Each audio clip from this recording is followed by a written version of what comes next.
Bismillahirrahmanirrahim. Assalamualaikum warahmatullahi wabarakatuh. Ada banyak cara untuk bertaubat kepada Allah. Ada yang melalui lisan, berzikir dengan mengucapkan astaghfirullahaladzim yang disebut istighfar. Ada juga yang melalui cara sholat, yaitu sholat sunnah taubat sebanyak 2 rakaat, bisa dilakukan siang atau malam. Nah, lebih sempurna lagi apabila taubat kita disampaikan kepada Allah dengan cara berdoa memohon ampun. Dan doanya bisa doa pribadi dengan kata-kata sendiri, menggunakan bahasa Indonesia atau bahasa daerah masing-masing boleh, atau menggunakan doa yang sudah ada yang disusun oleh para ulama terdahulu dengan menggunakan bahasa Arab, itu juga boleh. Dan doa taubat yang terkenal diantaranya Sayyidul Istighfar, yaitu Allahumma anta rabbi la ilaha illa anta khalaqtani wa ana abduka wa ana ala ahdika wa wa'dika mastata'tu a'udzubika min syarri ma sana'tu abu'u laka bi ni'matika alayya wa abu'u bi dzambi faghfirli fa innahu la yaghfirud dzunuba illa anta.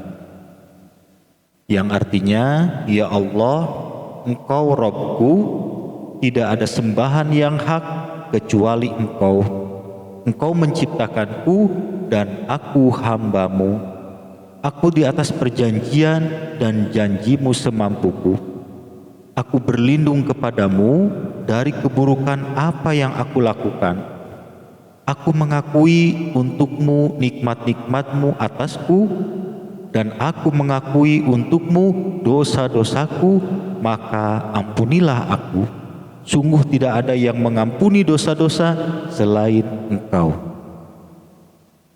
Selain itu ada juga doa taubat Nabi Adam alaihissalam, yaitu Rabbana dhalamna anfusana wa illam taghfir lana wa tarhamna lanakunanna minal khasirin.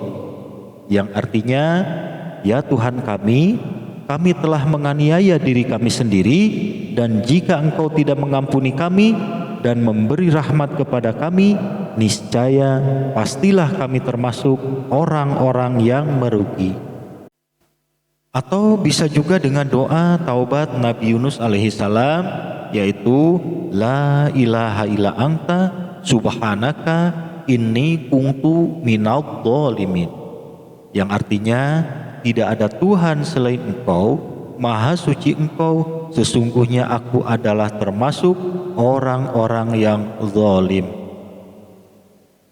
Dan taubat kita itu akan lebih bagus dilaksanakan semuanya, dari mulai sholat taubat, kemudian zikir istighfar, dan doa mohon ampun.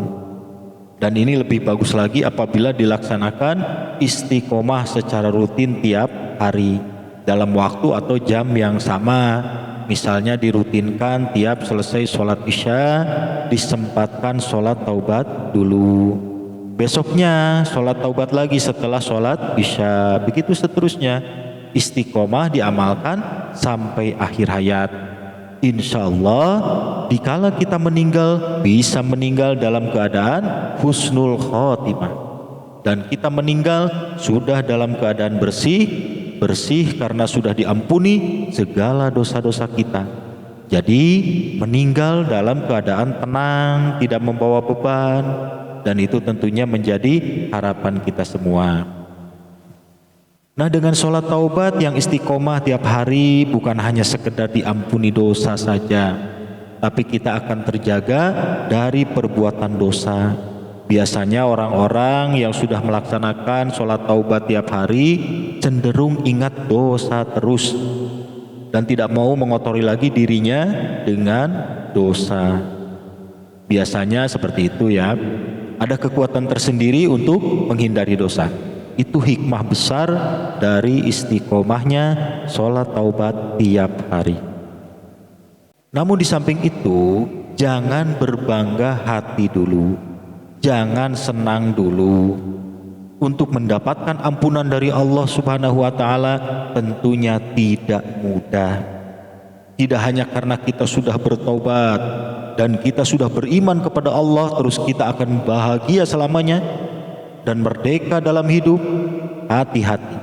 Allah sudah memberikan peringatan dalam Al-Quran surah Al-Ankabut ayat 2 yang artinya, apakah manusia mengira bahwa mereka akan dibiarkan hanya dengan mengatakan kami telah beriman dan mereka tidak diuji?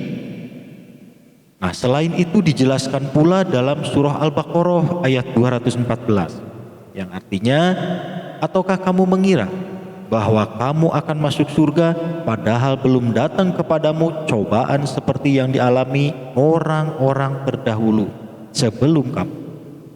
Mereka ditimpa kemelaratan, penderitaan, dan diguncang dengan berbagai cobaan sehingga Rasul dan orang-orang yang beriman bersamanya berkata, kapankah datang pertolongan Allah? Ingatlah, sesungguhnya pertolongan Allah itu dekat. Ada dalam Quran surah Al-Baqarah ayat 214. Dikala kita sudah bertaubat dan meningkatkan keimanan kepada Allah, waspada akan datangnya ujian. Hati-hati, kita harus sabar menghadapi ujian dari Allah. Jangan sampai kita kecewa, frustasi, apalagi berburuk sangka kepada Allah. Dan itu banyak terjadi di kehidupan manusia di muka bumi ini. Bahkan sampai keluar ucapan, dikala kita maksiat, hidup kita aman-aman saja, enjoy, bahagia. Kenapa setelah bertaubat, setelah beriman, malah sengsara? Kenapa? Itulah perkataan yang sering terjadi. Nah, bagi Anda yang sudah menonton dan mendengarkan video ini, hati-hati. Jangan sampai perkataan itu keluar dari mulut kita. Justru kita harus senang dengan adanya ujian dari Allah, karena dengan ujian tersebut kita tinggal satu langkah lagi untuk mendapatkan keridhaan Allah. Apabila kita sabar dan tetap beriman serta ridho atas takdir Allah, maka sempurnalah iman kita dan turunlah ridho Allah kepada kita. Kalau Allah sudah ridho, jangankan kenikmatan dunia, kenikmatan surga pun akan kita dapatkan.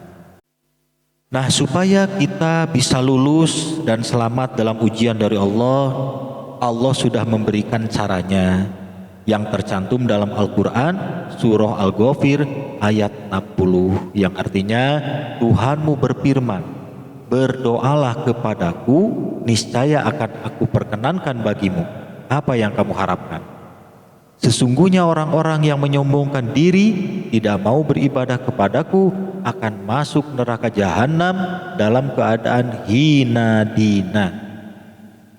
Nah, dari ayat tersebut itu sebagai petunjuk cara buat kita supaya kita bisa kuat dan mampu menghadapi ujian dari Allah.